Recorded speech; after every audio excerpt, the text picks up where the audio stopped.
Welcome everybody to today's Institute of Physics Publishing workshop on how to get published in academic research journals. Today's workshop is being run in collaboration with the Afretec network, so welcome as well to everyone who has joined from the network.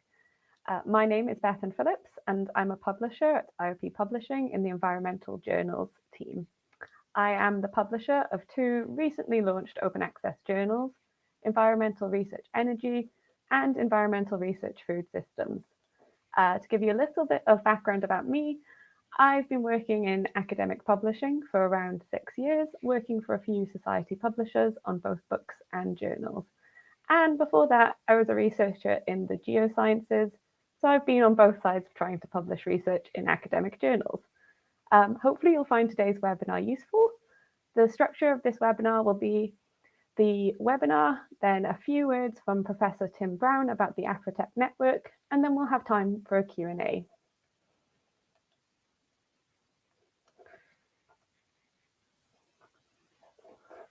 So let me just... So some of the topics that we will cover in this workshop will be an introduction to IOP Publishing, how to choose your journal, writing your paper,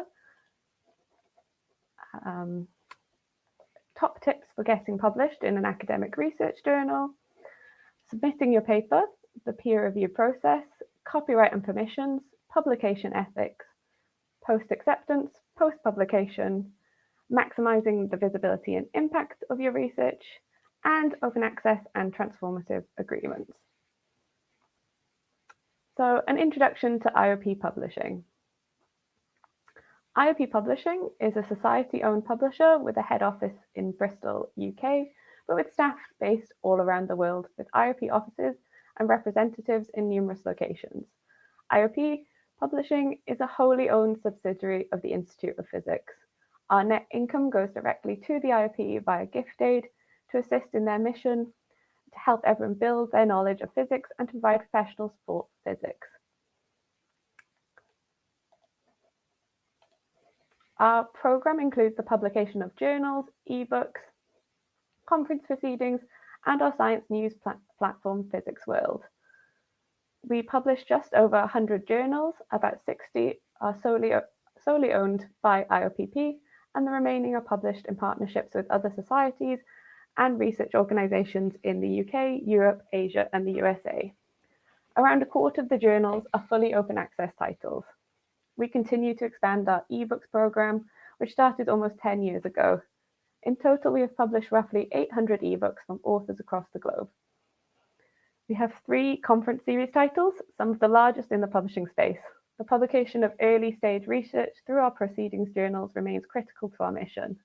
In 2022, we published 28,000 open access proceedings papers representing conferences from 47 countries.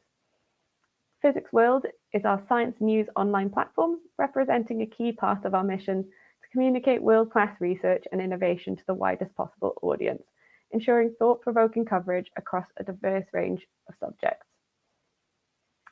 Although we started off as a physics publisher, our journals portfolio expanded into different subject areas decades ago. We now have a diverse range of journals which covers material science, astronomy and astrophysics, biosciences, and environmental science alongside physics. Here you can see an overview of the subject areas we publish in.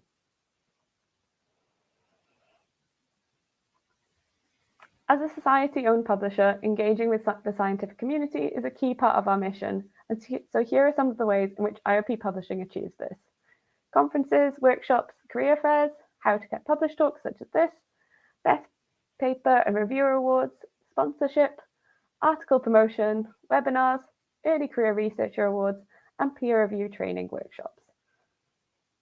So that's enough about IOP Publishing. Let's move on to choosing your journal. Deciding the right journal for your paper. There are several aspects that you'll need to take into consideration. The research community. Who would read your paper if it was published in a certain journal? The scope and relevance of a journal. Does this journal have a niche or broad scope? Does the journal publish other similar papers?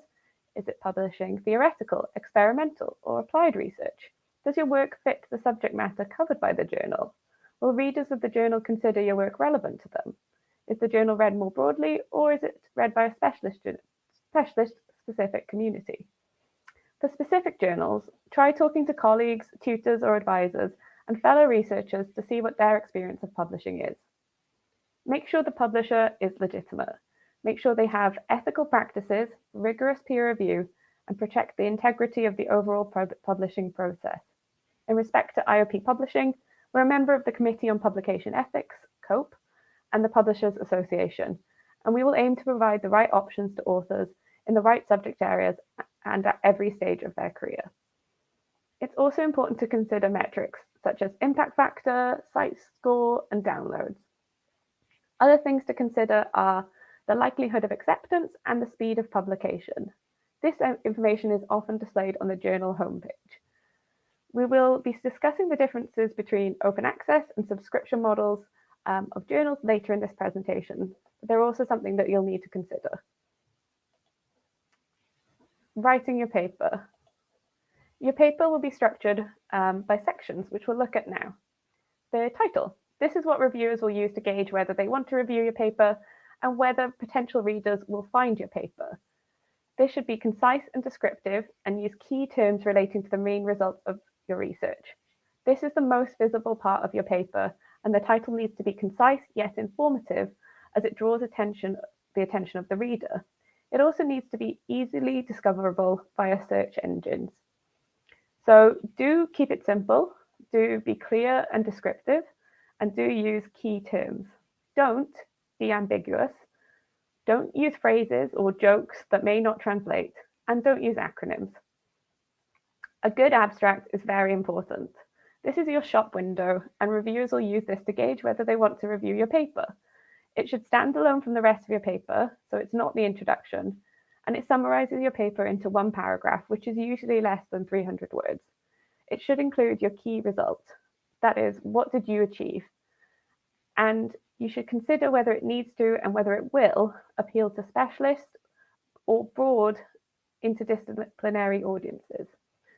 So with an abstract, do include keywords and phrases, do be clear about what makes this paper worth reading, and do summarize aims, methodology, and findings. Don't just copy your introduction, don't use jargon, undefined acronyms, or words not commonly used, and don't exaggerate or mislead. Moving on to your introduction section needs to describe the main aims of your research and how you went about it, while providing the context of previous research in this area, citing all relevant references. Methods.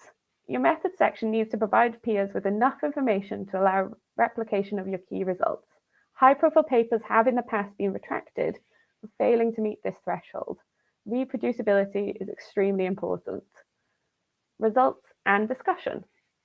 Your results and discussion section needs to demonstrate to your peers the significance and impact of your new results, comparing them to other published work and discussing new implications and applications of your results. And finally, conclusions. The conclusions should summarize the key results and highlight both their novelty and significance. You should also include plans for future work that might improve or expand upon your results. The acknowledgements and references. In the acknowledgements, you need to recognize the contribution of funders and other assistance you received in the research. References. Cite any work that your research builds on, including your own where relevant. Original work, both historical and recent. Check for accuracy, and remember to follow the reference style of the journal. If there isn't one, just be consistent. Figures, diagrams, and charts. Often figures are the first thing you prepare as they show the results. They're also one of the first things readers look at, so it's worth spending some time to make them look as good as possible and make sure they're high resolution so readers can zoom in. Make sure figure captions contain relevant keywords and are self-contained with no acronyms, so a reader can understand the figure without having to refer to the text. Figure captions should also reference the source of the figure if the figure has been used from elsewhere. Note that it is also your responsibility to obtain written permissions from the copyright holder for any figures you have reused from elsewhere. This will also include any figures that you created yourself that have previously been published by another publisher, unless that publisher allows you to reuse them without permission under the author rights policy. Don't worry, we'll cover copyright later on, but just to flag it here. Our top tip for figures is to consider how the figures could be used post-publication. For example, not sure what happened to my slide there, to illustrate a news item on social media or in posters and marketing materials. So, before submitting your paper, you should get feedback from your supervisor and other colleagues to make changes according to their comments. This is internal review and it can save you time down the line in the peer review process. If you need professional editing services for language and/or artwork, then we do have a partnership with a company called Editage. Details are on the slide here and online via our publishing support hub. Editage provide a paid service which is fully integrated with our manuscript submission system, Scholar One. I'll summarize this section by recapping our top 10 tips for writing up your research submission. Do check the literature for similar results in your field first. In particular, we would advise you to check the archive of the journal to which you're submitting for relevant references. Use references that show the context of your work and why it is new and significant. It's important to put your article in the content of related research in the field by referencing previous work. Be mindful of your audience. If you're writing for a generalist journal or writing a perspectives piece or a review, you may wish to use different tone and approach than if you're writing for a specialist audience with knowledge of the field. We emphasize, decide on the journal you wish to publish in before you begin writing. Editors and reviewers are looking for really outstanding work, so the more that you can do to tailor your work to your specific journal, the more that it will stand out. Your title and abstract are important to put time and thought into, as they will be the window to your work. We mentioned readers using search engines and keywords, and the same applies here. Be accurate, be concise, use keywords and phrases, and try to steer clear of too much wordplay or non-descriptive text. Do keep abbreviations or technical terms to a minimum or clearly define them at first use. This includes acronyms. Many journals will ask that you refrain from overusing acronyms, particularly in the title and abstract. We are seeing an increase in cross-disciplinary research and non-specialist researchers broadening their knowledge of related fields. Depending on where you intend to publish, it may be important to consider the accessibility of your research to a non-specialist. For points 7 and 8, avoid speculation, exaggeration, or anecdotes, and keep it clear and concise. This may seem obvious, but use clear and factual writing and focus on context, your process, and your findings. This should be more than enough to get you published. We haven't said very much about timings yet, and this is an important point to consider. We're aware of the growing pressure on researchers to secure publication. It is important to allow sufficient time for your paper to be reviewed and revised. Don't be afraid to... Oh dear.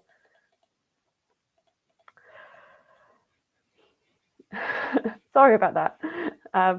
Don't be afraid to approach your colleagues and ask whether they might offer you some brief notes on your paper before you submit it. So, after sneak preview, submitting your paper, you've chosen your journal and you've written your manuscript, and now it's time to submit your paper. So, things to think about prior to submission. When you submit to an IOP Publishing journal, here are some top tips to consider. Uploading a preprint. Authors can upload a preprint at any stage of the submission and peer review process, but if you're planning to organize a press release or media coverage of your work, then you should probably consider not uploading a preprint. Write a cover letter. While not mandatory for all journals, we highly recommend submitting a cover letter, as these will be read by our internal editorial team and can help us ensure that your work is in the right journal and handled by the right editor. Check the language. If you don't need any professional editing, but would like to make sure that you have anything required ahead of submitting, you can use our free pre-submission check through PaperPal Preflight. Just click on Submit an Article on the journal homepage to select this option, which may help avoid desk rejections for missing information or quality issues. Research data. Most journals will now strongly encourage authors to share their data. IOPP has a range of data availability statements to select from as a condition of publication to inform readers of availability or otherwise of the research data and when, where, and how readers can access it. Many research funders now require authors to make all data related to their research available in an online repository.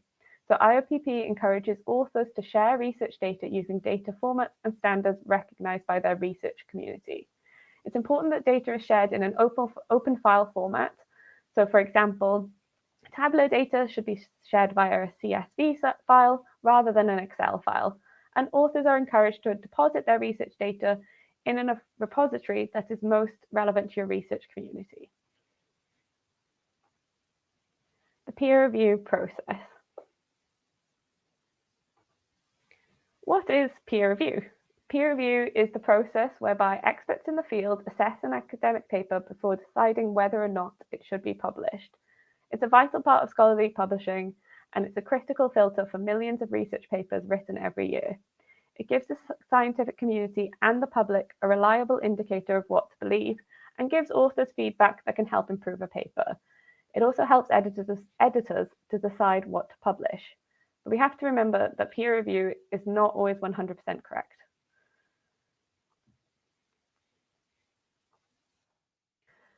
So there are a couple of different types of peer review, and it's important to check what type of peer review your chosen journal offers. There are two main types of peer review model.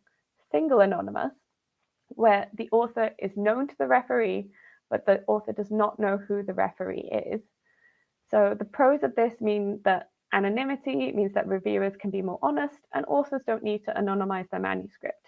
But there is the potential for reviewer bias, either for or against authors, and there's a potential for a lack of accountability of reviewers. Double anonymous. Both the author and the referee are anonymous in this peer review model. However, authors do have the option to waive anonymity if they choose and remain under the single anonymous model. We operate a double anonymous peer review on all of our journals at IOPP. This is because it has the potential to reduce bias with respect to gender, race, country of origin, or affiliation, with a focus on scientific merit alone.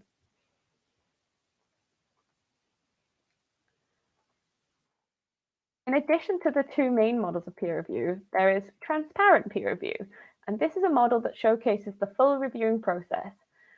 Where the authors and the reviewers both opt in, the reviewer reports are then published alongside the article. This allows for greater accountability and transparency and means that reviewers can receive direct recognition. So, the peer review process. Stage 1, pre-reviewing. Our editorial team assess all submissions against some initial criteria, which includes checking for scope, quality, content, and novelty, using Authenticate software on all article submissions to detect plagiarism or duplication, consulting journals' editorial boards, if necessary, if the manuscript is borderline. If the paper is not suitable, it will be rejected, or a transfer will be offered to another more suitable journal at this stage. If suitable, it will be sent out for peer review and for feedback from the community. How do our editors choose reviewers? We choose our reviewers on the basis of their subject expertise. This may be more than one field if the paper is interdisciplinary, author record, where and what have they published before, reliability, speed and amount of constructive feedback, and previous record. For example, whether they are harsh or lenient, and whether they're an IOPP trusted reviewer. Availability, has the reviewer just gone off on holiday for a month? Independence, this is important to avoid any conflicts of interest. Author suggestions are also considered, but we like to apply our own criteria to this. After the paper has been sent out for peer review, it's time to make the first editorial decision. Normally, it requires 2 reviewer reports to be received, but this will vary between journals. If the reviewers disagree, we will likely approach a third reviewer as an adjudicator, often a member of the editorial board. Specific requirements will vary by journal, but generally, reviewers are asked to commit on scientific rigor, novelty, and significance. For most of our journals, the decision is then made by IOPP editorial team based on the reviewer's reports. An immediate accept is unusual, but it does happen. More often, authors are asked for revisions based on the reviewer's comments and requests. The rejection rate can be quite high for some journals. Above 50% is common for high-impact journals. Being asked to revise your manuscript is a great sign. It means that the reviewers see merit in your work and it fits this journal. If you are asked to revise your papers, here's what we suggest. Read each reviewer's report carefully. Take some time to do this. Respond to each and every comment, specifically in a separate document. It's important not to express any frustration with the reviewers. Keep a list of all your changes and highlight them in the revised manuscript to make sure that the reviewer's job is a little bit easier in case your paper goes back to them.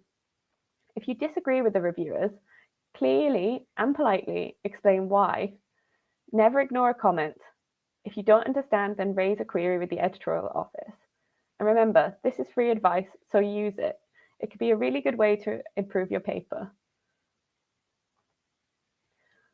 Once we receive your revised manuscript, depending on the level of changes made, either our editorial team will make a decision themselves or send the revised version back to the original reviewers. If your revision is satisfactory, it will be accepted. It could be rejected if the revisions are not satisfactory, or you may be asked to make further revisions and go back to the cycle again.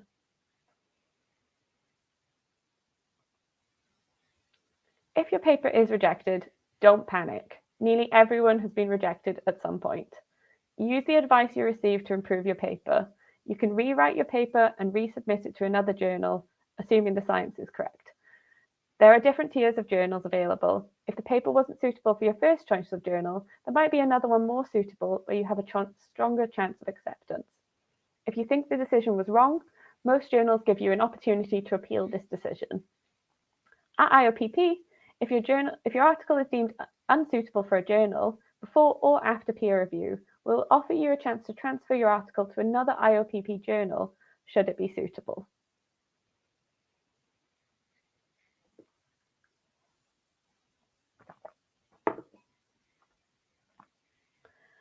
The final editorial decision. If your paper is accepted, congratulations. You'll receive an acceptance letter stating that your paper was accepted. It's not the end of the story yet, as you may need to do a few more things, such as signing a copyright form, providing proof of permissions for reproduced figures, and uploading your source files for your manuscripts. Reviewer reports may be published alongside your article if you have opted into transparent peer review, and so have the reviewers. If you're thinking about becoming an author, you should also think about becoming a reviewer. So why should you become a reviewer? To improve the quality of research of others and maintain community standards, to learn the state of the art and to see what excellent research looks like, to better understand the process of scientific research and publication, to experience the process from the perspective of a reviewer, for recognition online, including awards and certificates, and for open access discounts. So how can you become a reviewer? You can volunteer to be a reviewer. There's a sign-up form on all of our journal homepages. You can co-review. So co-review allows two people to collaborate on a reviewer report, with both receiving recognition. We offer co-review in the hope that early career researchers with limited experience of peer review can work together with more experienced colleagues or supervisors to build their peer review competency. How to co-review on IOP journals. If you're invited to review and wish to co-review with a colleague, then select Co-review with a Colleague link in the journal's invitation email. You'll be asked for a name and contact details of the person you will be co-reviewing with. Your co-reviewer will be invited to review the manuscript if we still require reviewers. If they accept the invitation, you can work on the review together. The completed reviewer report should be submitted to the journal through the co-reviewer ScholarOne account. And you can also participate in our peer review excellence training workshops. IOPP's Publishing Peer Review Training and Certification Program. The success of peer review depends on careful and critical examination, and yet early career researchers are often asked to review with no formal peer review training to provide them with experience and competency. Launched in September 2020, IOP Publishing's peer review training and certification program helps to bridge this gap, offering a mix of online workshops hosted by experienced reviewers and digital learning for researchers to work through the course in their own time. Every student who passes the course will be invited to submit a review for one of our relevant journals. If their review is completed with the expected standard, they will become an IOP trusted reviewer, an accolade that they can share on their CV. This training program is completely free and a workshop available to learn about peer review fundamentals, writing review, and peer review ethics. You can note the link down listed here or visit the IOP Publishing homepage and find out more. Over 1,500 people have registered for an IOP Publishing's peer review training and certification since its launch, and 8,300 reviewers have been awarded an IOP Trusted Reviewer status, which demonstrates exceptional peer review competency. The comprehensive and rigorously assessed program is designed to increase trust in the process and standardize the quality of peer review across the physical sciences. The course covers the challenges, responsibilities, and publication ethics and is specifically tailored for the physical sciences. So, copyright and permissions. What is copyright? Copyright protection applies automatically to any original work as soon as it's written down or put into a permanent or fixed form. For example, copyright protects pictures, photos, figures, text, graphs, and videos. There does not need to be a copyright symbol next to the work for it to be protected by copyright. Copyright generally lasts for about 70 years after the death of the author of the work or the last remaining co-author's death. Therefore, just because the work is old doesn't mean that it's not protected by copyright. So when is permission required and how can it be obtained? You may need permission to use any content that is not original to your article. For example, previously published material as well as images obtained online, unpublished material created by someone else, figures you created which include third-party elements such as a diagram or flowchart that includes an image from the internet. When reusing content from a scholarly journal, permission can often be obtained online through systems such as RightsLink and CCC's Marketplace. Permission can also be obtained via email. A useful email template can be found on IOPP's Publishing Support website. Make sure that the permission covers reuse in a journal article, commercial use, worldwide use, and use in electronic and print format. When is permission not required? So for material that you created and which is original to your article, when reusing material that has been published open access under a suitable Creative Commons license, permission is not required when reusing material subject to the following licenses: CC Public Domain Declaration, Creative Commons Attribution License or CC BY, Creative Commons Attribution Share Alike License or CC BY SA. For previously published material where you've been granted back the right of reuse by the publisher, please note that publishers have a range of different policies, so if you're in any doubt, it's important to check with the relevant publisher. The copyright form. Before your article is accepted for publication, you'll be asked to complete a copyright form. The form varies slightly depending on the journal, but to roughly summarize, gold open access articles are where authors grant a non-exclusive license and you retain the full article copyright. Consent is given to publish under an open access Creative Commons license, and specific options will be provided for US government articles and articles subject to Crown copyright. For subscription articles, authors transfer the copyright in the article to IOP Publishing or a partner society. Authors are granted back certain rights, such as green open access rights. And again, specific options are provided for US government articles and articles subject to Crown copyright.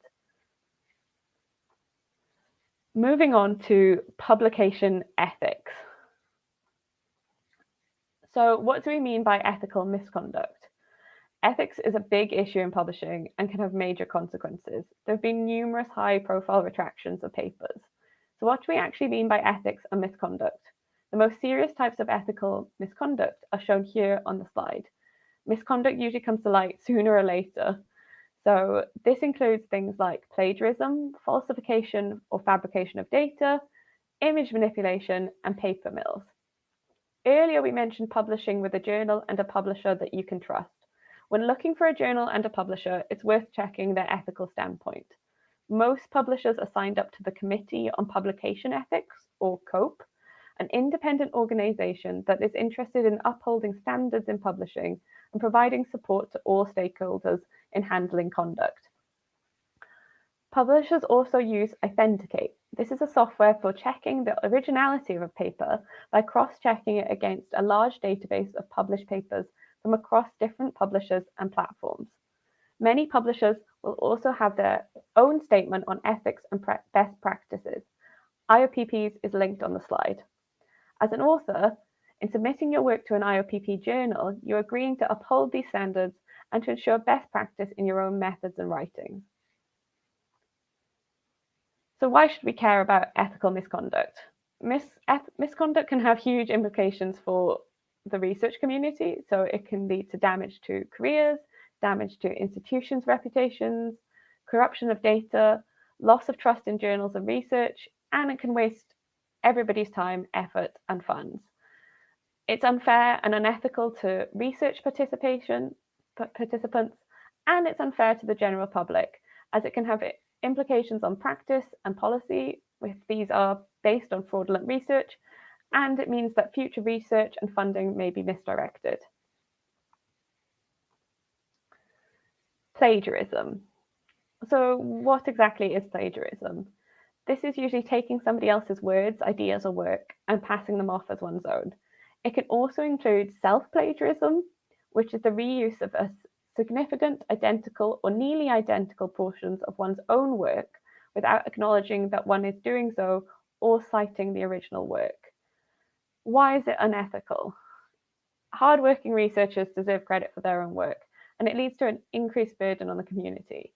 And this is what we use Authenticate for, to cross-check against other published material to try and avoid plagiarized manuscripts from being published.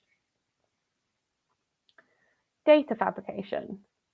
So what is data fabrication? This is the fabrication, falsification, or misrepresentation of data or results. It muddles the scientific record. It can be very dangerous, and perpetrators can get credit for work that they haven't done. We combat it via peer review, but it tends to be discovered post-publication on sites like PubPeer. Image manipulation. This is where you alter an image to obscure, eliminate, or misrepresent information. It's a form of data fabrication, but it's more difficult to spot, and it often uses other researchers' images. Again, we use peer review to try and combat this, or as what usually happens, this is discovered post-publication on sites like PubPeer. And paper mills. These are companies that manufacture fraudulent content on demand. Researchers pay for fake research to be produced in their name and receive the credit. We have a number of different tools for combating this, including submission checks, peer review, Authenticate, and other software. Author misconduct. Authors are sometimes listed as co-authors, even if they have not contributed to the research and or seen the paper.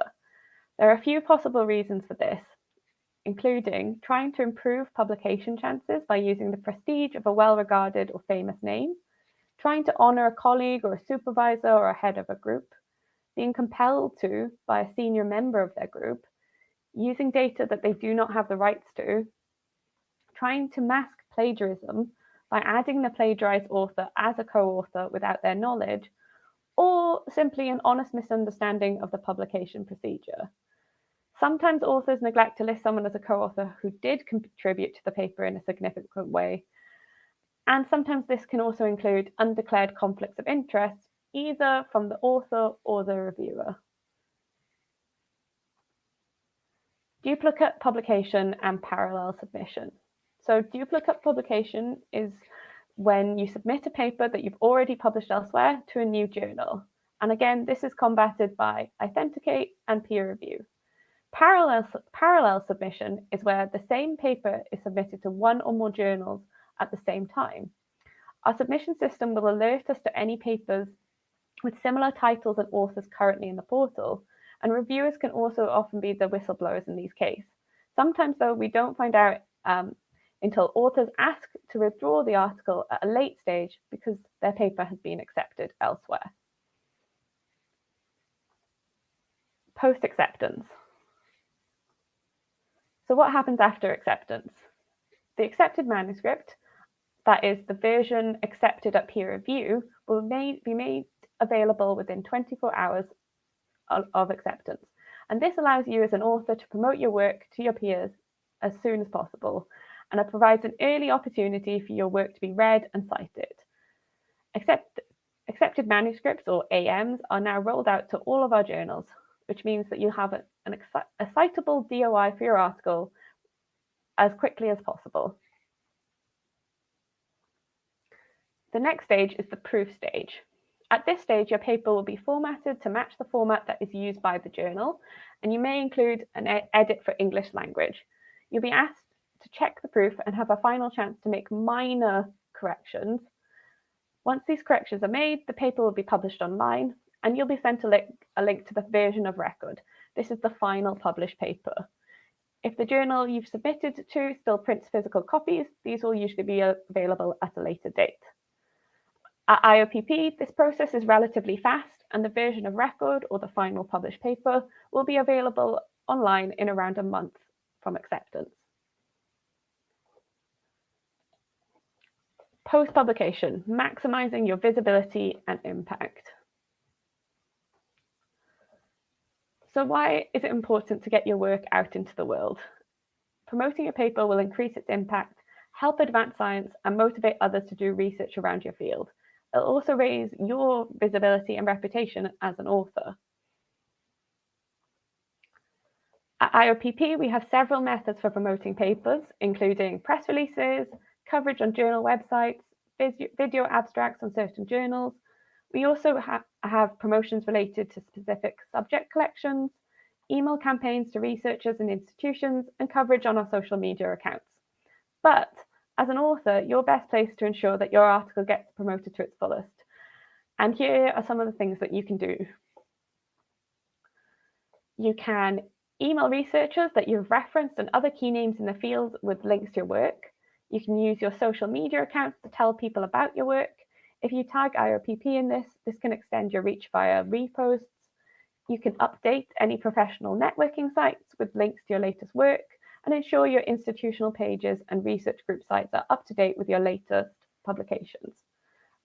Other top tips for using social media include posting regularly and staying on topic, using images to make your post more eye-catching, including links to the research, following other users in the same field, and retweeting and engaging in relevant posts to increase your visibility, and using relevant, recently used hashtags to help people find your post. Tagging accounts in your post, the publisher, institution, and additional authors, and engage conversations engagement in your post, asking your audience questions or asking them to interact. Finally, including relevant information in your bio, such as your institution and research area, helps people to identify and find you. Lots of little things can make a big difference. So some other small things that you can do are things like sending a summary of your paper to your institution's press office and asking them for help promoting it to the media. You can use conferences to promote your work. You can mention it in presentations and distribute links or copies to other colleagues. You can also use free tools like Kudos, which can help you to promote your work to non-specialist audiences. And you can monitor where your work is being discussed on platforms such as Altmetrics, which tracks social media attention and news coverage. Finally, ensure that the major abstracting and indexing services have listed your work correctly, and update any citations to your article on preprint service or in other places that you have referred to this work to make sure people are finding the finished version of record. As we've discussed, there are lots of platforms that your paper might be mentioned on, including social media, so X, Mastodon, Threads, LinkedIn, Facebook, Mendeley, news outlets, and I'll talk a little bit more about these next, places like ResearchGate, your blog, so your own or a community one, or institutional blogs, and much more. So before choosing the right platform or channel, it's really important to look around and find out whether your colleagues and peers are also active in those communities to make sure that your paper is reaching the right people. So press releases can be a great way to promote your work. At IOPP, we have a PR team who handpick content from our journals to release to the press. We've had some very positive feedback from authors who've had press releases, and they've told us things like press releases have helped them with funding bids and have helped them to build new collaborations. But if you want to try working with the media on your own, here are a few top tips on writing a press release. So make sure that there's a real story there. Make sure to focus on one key message or finding. Write for the general public, not academics, and make sure to keep it simple. It's really helpful to use a striking image in your press release to really grab people's attention. And make sure to get your timings right. So send the press release before the paper publishes and try to time it with a key event. And finally, target. Make sure you send it to a range of journalist bloggers in your field and be prepared to do interviews and to answer questions on your press release. Open access and transformative agreements. So open access. As you probably know, the model of publishing most journals have traditionally used is the subscription model.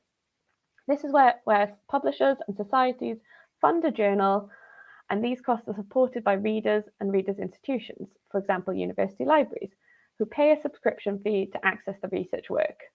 Many journals, including all of IOPP's subscription journals, are hybrid journals, so where authors can also pay for their article to be published fully open access in a subscription journal. Open access offers an alternative to this model, whereby the funding to support the publication of research is paid upfront before publication by the author or the research funder. So what does this mean for the author?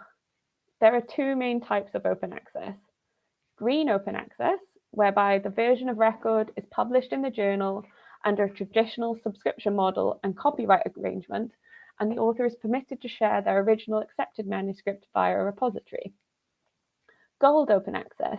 This is where the version of record is published in a journal and is made freely available in perpetuity, usually under a Creative Commons copyright agreement. And here, an article publishing charge, or an APC, is paid by the author to cover the costs of the publisher, for which funding has usually been provided to the author. So why publish open access? Open access articles achieve better exposure, comply with funder mandates, generate more discussion, and achieve, on average, higher impacts. They also allow for greater transparency and inclusivity as the public can immediately access research, and it means compliance with expanding open access funder mandates. So you can see on this slide some of the data around this, which was from a 2022 analysis that we conducted.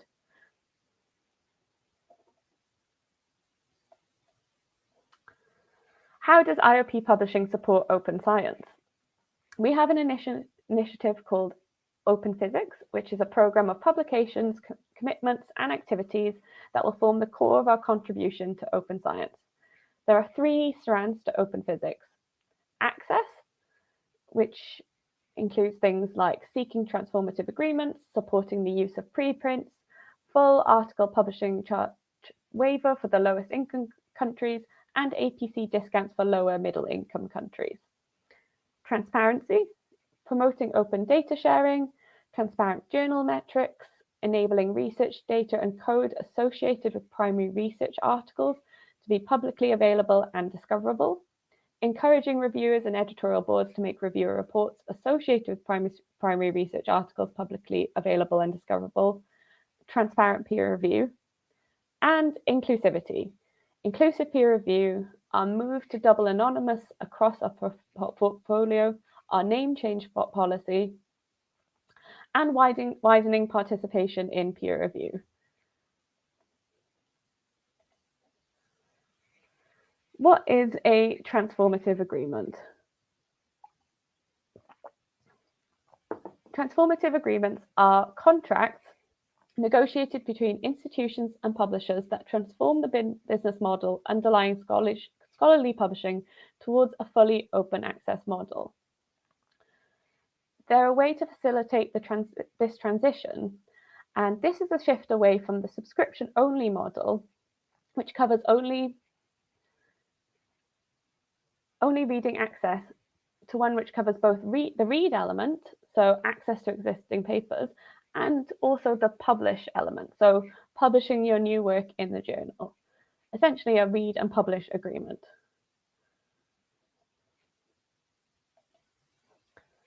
So as of July 2023, IOPP has transformative agreements with over 900 institutions in 33 countries.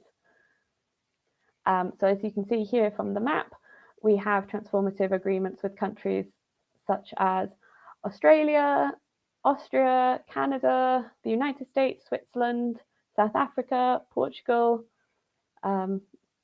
really all across the world.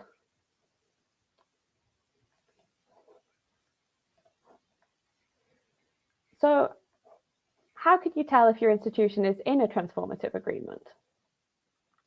You can check the list of countries and institutions with transformative agreements on the Publishing Support website and use the Journal Finder tool to check journal eligibility. A publisher may have a transformative agreement with your institution, but it may not necessarily cover all journals managed by the publisher. And remember, to be eligible, you must be a corresponding author on the manuscript. This is really important to remember, and so we've highlighted it twice on the slide.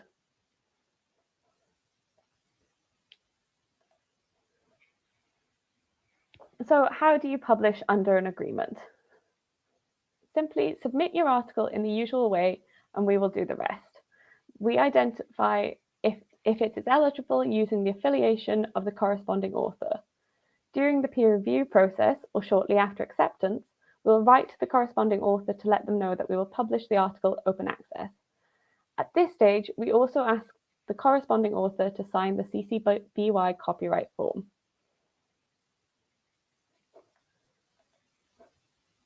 Waivers and discount. Open access offers great benefits to researchers, but we understand that authors in many parts of the world do not have equal access to the funding for OA publishing. This economic barrier may become even more noticeable as our journals transition further towards an open future. To help reduce this barrier, we apply full APC waivers to authors from the lowest income countries, and for authors from lower middle income countries, there is a discounted APC which is capped at a fixed level of £500, regardless of the journal they've submitted to. Reviewers also receive discounts on APCs, usually a 10% credit. And that is about it from me. So I believe we have Professor Tim Brown, who will say a few words about the Afretec network.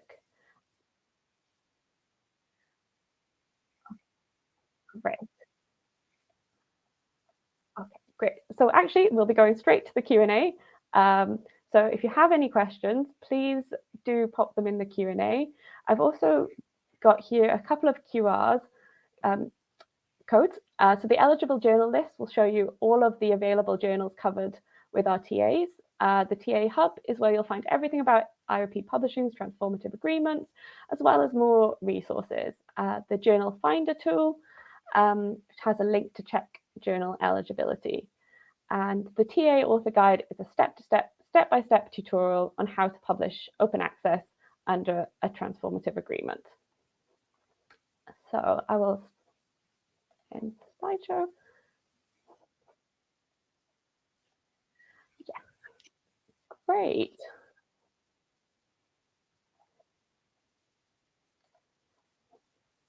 So let's see if we have any questions here.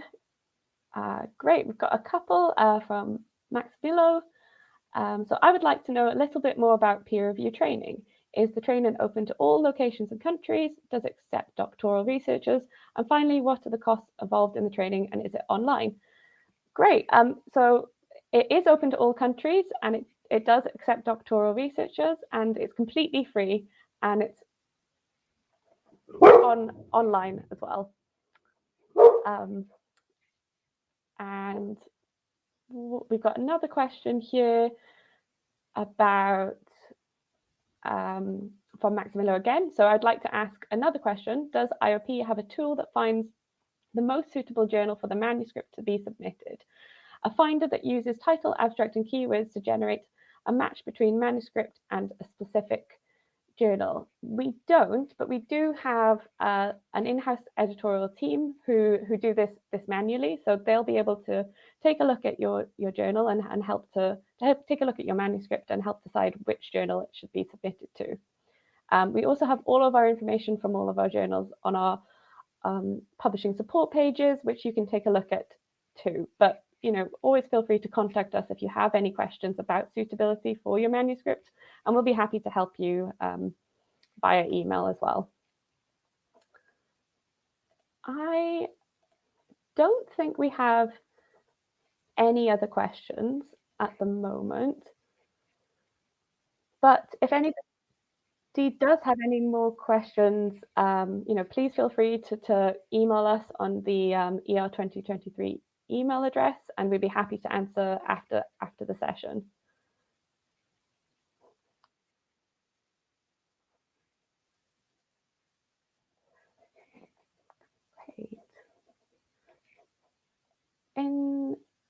We've got another, sorry, I've just seen another question from Usman. Is your journal SCI or QI? So lots of our journals are indexed in Web of Science and in Scopus. Some of our newer journals haven't been indexed yet, but the plan is for them to be indexed as well. And I can see, another question, that's great, from George Chiara. Is it possible to publish an article in a scientific journal that was previously published at a conference? Yes, this is absolutely possible.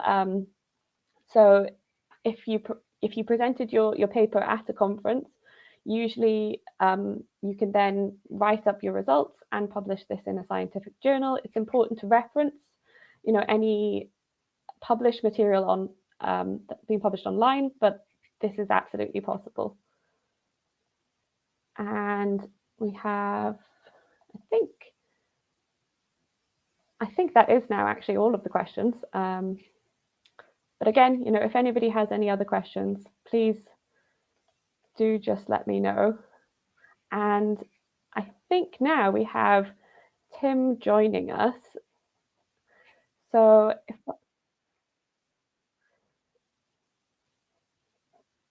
potentially we don't have Tim joining us.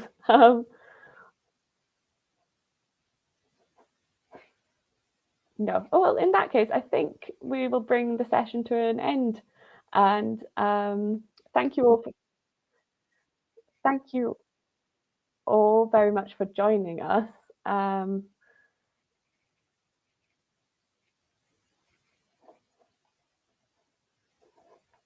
But I mean, we do still have a little bit of time in case anybody does have any further questions.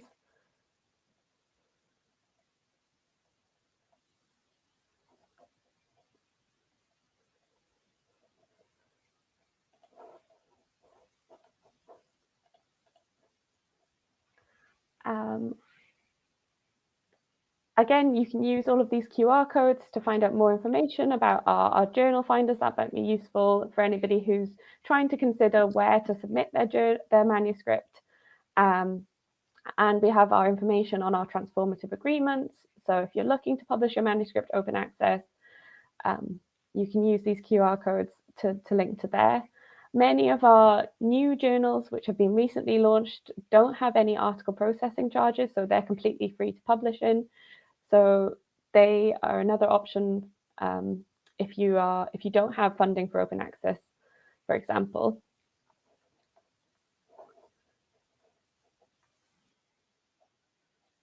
Oh, yes, great.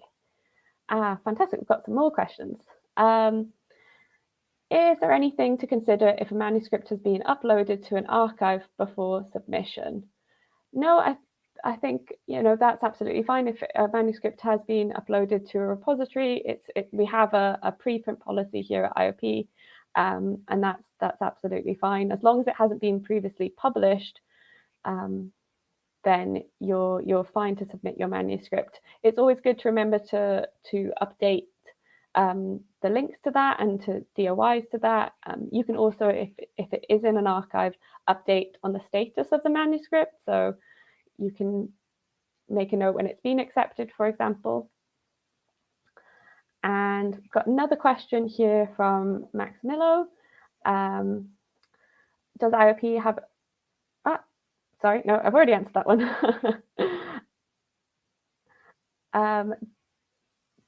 Do we accept review papers? Yes, we do accept review papers. So most of our journals accept lots of different types of manuscripts. So research papers, review papers, perspectives, letters, roadmaps,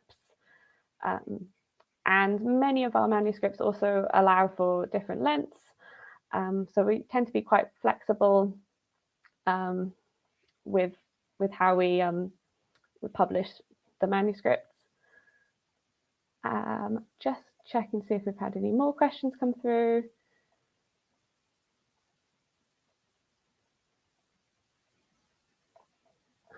I think.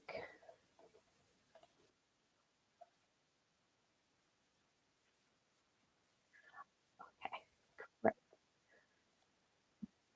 Okay, so we're just waiting a few minutes for Tim to join us just to say a few words about the Afretec network. So again, please do keep your questions coming if you have any more questions. So yeah, which areas do your journals publishing? So all of physics, material sciences, the biosciences, and specifically in the environmental journals, we have journals on climate change, on the environment and health, on energy, on food systems, on infrastructure and sustainability, and on ecology.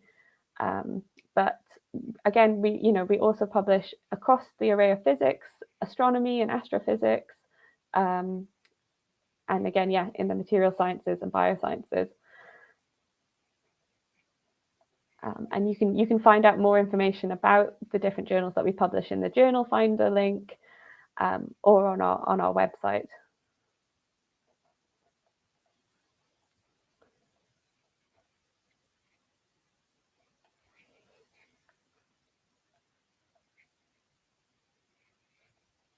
It's also it's also important to consider when you're submitting to a journal things like the editorial board. That's probably something that I didn't quite mention, but it's always important to have a look at the editorial board of any journal that you're thinking of publishing in to see if the people who are sitting on the editorial board research in your area, the types of work that they do, are they names that you recognize?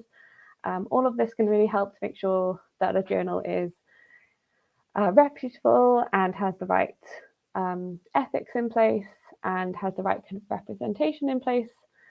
So that's another thing to consider when you're thinking of where to publish your manuscript.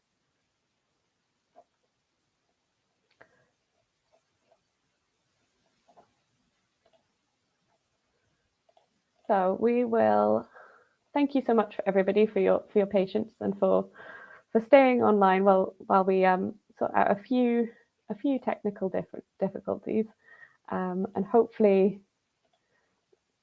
we'll be done fairly soon.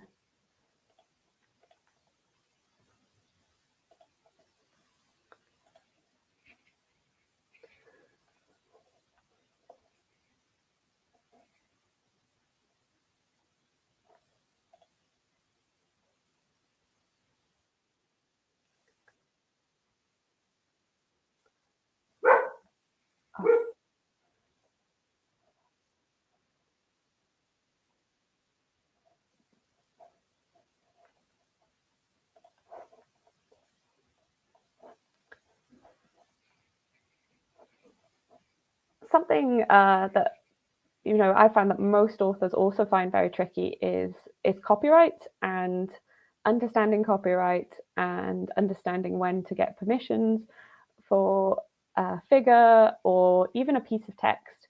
And I know we talked about this briefly, more than briefly in the presentation, but one thing to really consider is just because a image is on the internet doesn't mean that you don't need copyright to use it in your manuscript.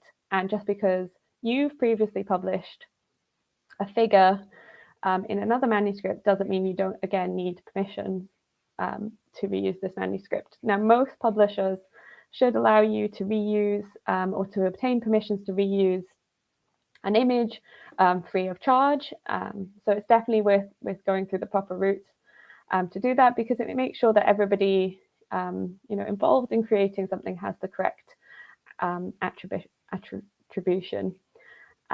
Most open access licenses will allow you to reuse content without permissions, but there are some open access licenses that specifically require you to either get permission to reuse content or to acknowledge where you received the image from, for example.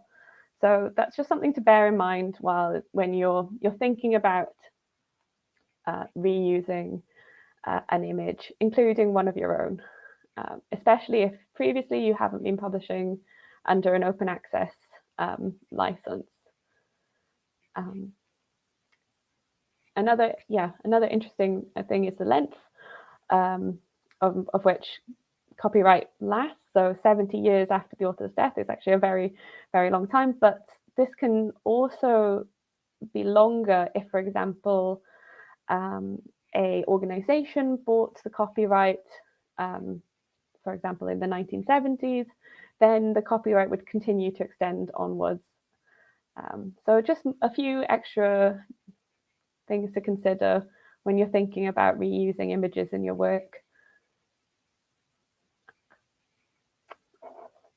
Another thing to think about when you're submitting your manuscript is that most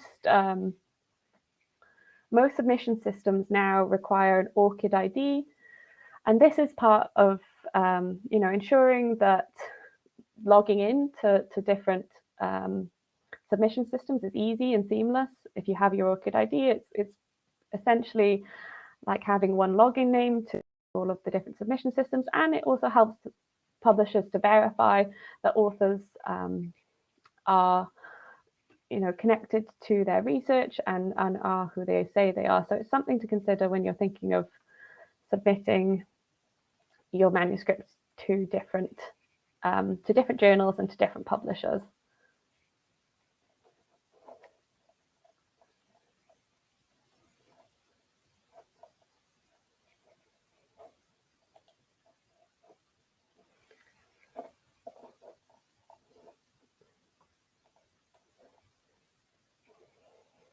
I guess going back to the copyright aspect, that is another thing that makes publishing under an open access license so great, is that ability to reuse content,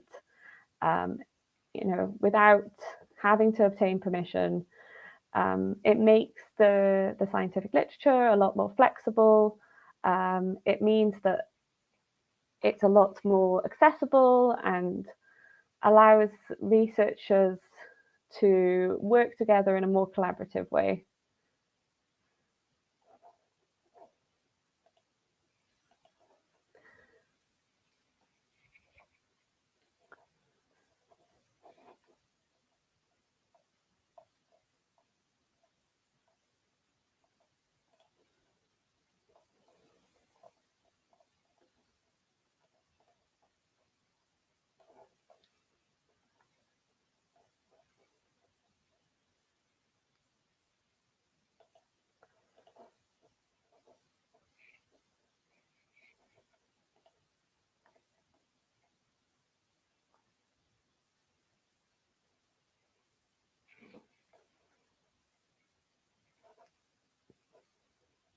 If anybody has any further questions, please do just pop them in the live Q&A, and I'd be more than happy to answer them.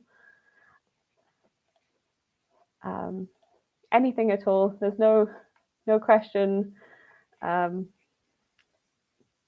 too kind of small or abstract. Publishing is a really complicated thing sometimes, and if you haven't done it before, I know it can be a little bit scary. I remember the first time I submitted a paper and it was desk rejected straight away, which is always a little bit disheartening. So just to reassure you that it does happen to everybody, and it often makes the manuscript more interesting and more rigorous and better written. So, if that has happened to you, definitely don't be disheartened, and definitely consider trying again.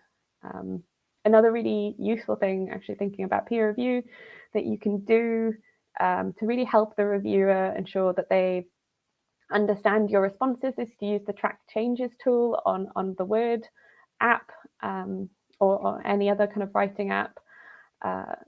This just allows the reviewers to really see that you've taken on board all of their comments and have actually implemented them into your work, as well as going through and doing that kind of step-by-step response.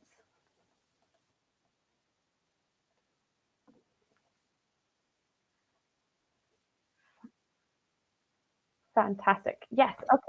Great. So we now have Professor Tim Brown with us. So Tim is a professor of engineering and public policy and director of research at the Carnegie Mellon University Africa. Tim is also director of the Kigali Collaborative Research Center and is the Carnegie Mellon University Network Coordinator for the Afretec network. So Tim's research seeks to understand so-called challenge networks, starting from traditional cellular mobile telephone networks, where he challenges this paradigm along several dimensions that allows us to better understand their behavior. So welcome, Tim. Yes, welcome. Thank you. It's a great pleasure to be here. Well, thank you so much for joining us today, Tim. It's great to have you here. If you'd like to say a few words about the Afretec network, that would be fantastic. Yeah, great. So first, I appreciate. I wanted to appreciate IOP making this available to all the participants, and also making it available to the members of the Afretec network. So Afretec is a partnership between leading African universities that are working in the technology, generally the tech space, tech and engineering space. It consists of universities that are in both northern part of Africa. In Egypt, we have a university, American University of Cairo, all the way to the southern part. We have a university in South Africa, University of Oudtshoorn. We have East Africa, including University of Nairobi, University of Rwanda, and West Africa, we have University of Lagos. And we're building out this network to try to create opportunities for South-South cooperation to build both teaching capacity, to build research capacity, as well as capacity in entrepreneurship. We've been working for the past almost a year and a few months building out the network. And already we've developed quite a few initiatives. So one of these along research is very much aligned with environmental research that we're working on, in addition to ones in energy as well as in health. And our focus is to look at the role of advanced technologies like AI, Internet of Things, and data science, networking, and these kind of technologies in each of these areas. And in the environmental area, we've seen an explosion of activity around low-cost environmental sensing, collecting this data, analyzing this, building models around these kind of data that's been really advancing the science here. And so it's great to have this focus on how to publish in this area. So yeah, I'm happy to take any questions about the network.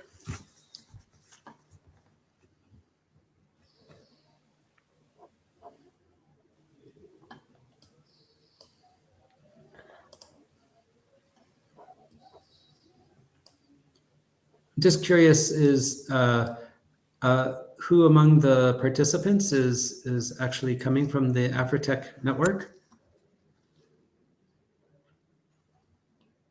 Is there a way to raise hands and indicate that?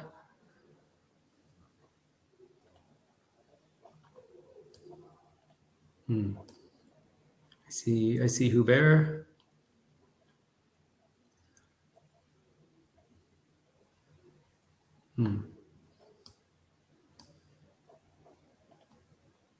I think I recognize some other names here as well. I see Usman. Yeah, great.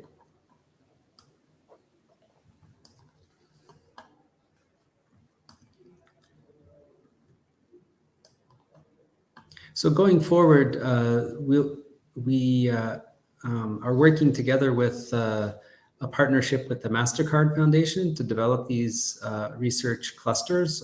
We call them research clusters, and we'll be developing out this cluster for environmental research.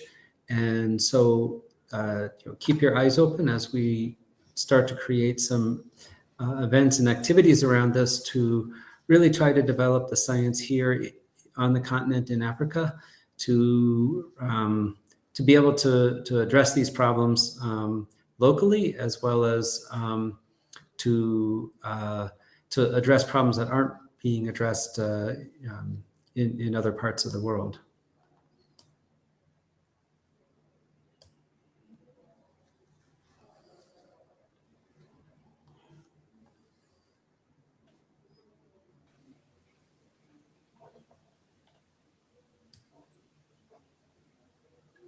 Tim, I think we do have a couple of questions for you.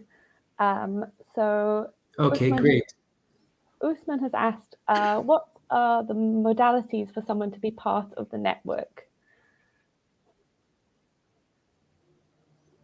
Yeah, that's a good question. Usman, are you, what university or what's your affiliation?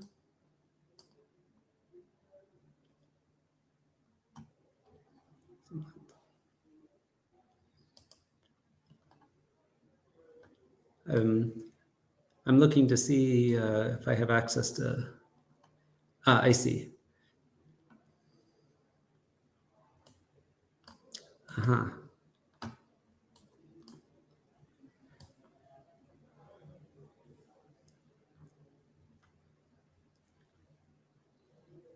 Yeah, so Usman, the ways to engage with the network are on the research front, where we're developing these research clusters. The clusters of research will be distributed among the universities that I mentioned. Now, the concept of the partnership of the Afretec is that that the partner universities are considered to be regional hubs for activities. So, for instance, the American University in Cairo would be a good contact if you happen to be in Egypt or in that part, or if you happen to be in another part in Africa and working on this, that would be your connection. If you wanted to send me an email and chat, say a few words about where you're at and what your work is, I'd be able to connect you up with one of the partners. And my email is, if it's not available there, it's pretty straightforward. It's TIMX as an X-ray, TIMX, excuse me, TIMXB at cmu.edu. So if you want to send me an email, I could give you pointers on how to engage. And so in terms of the modalities, it would be partners on research projects. It would be we have a mentoring network that we're developing. So if you could either act as a mentor if you're a developed researcher, or if you are a young researcher, it would be we would be able to connect you up with mentors. I see. So I found the questions here. Yes, yeah, we've got another question for you from Maximiliano. So, dear Dr. Tim, does the partnership... Yeah, let me read through that, and then I'll let you read through it yourself, yeah. Yes, it's a little bit...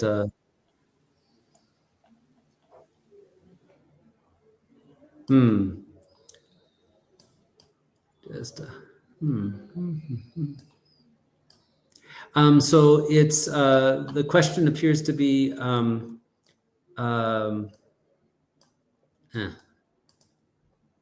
it's just right.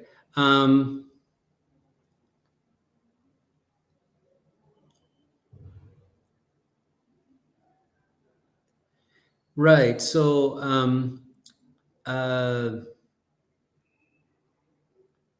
yeah. So definitely this is an area that we're looking at in terms of using these kind of data science, machine learning, AI models for trying to identify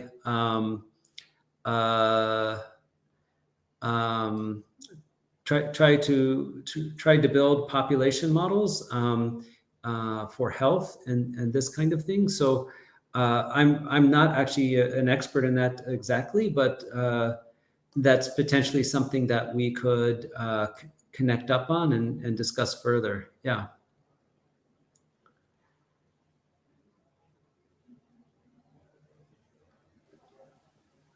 Fantastic.